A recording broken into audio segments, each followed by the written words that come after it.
Welcome guys, and in this video I'm going to show you how to check ink levels on your Epson tank ET2860 or other models.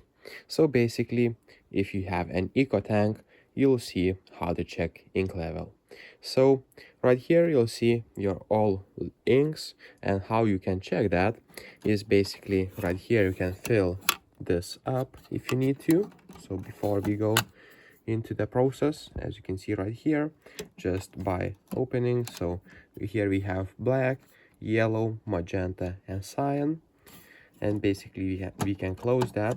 Of course, I didn't mention here we have your color code, so if you buy a new one, just remember the color code.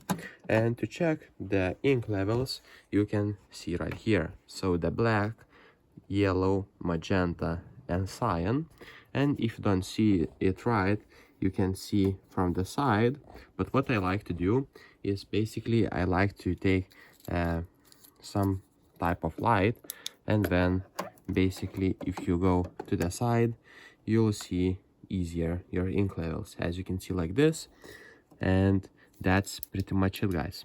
So if this video was helpful, please make sure to subscribe to Guide to Everything, comment down below for the algorithm, and see you in the next one. Peace.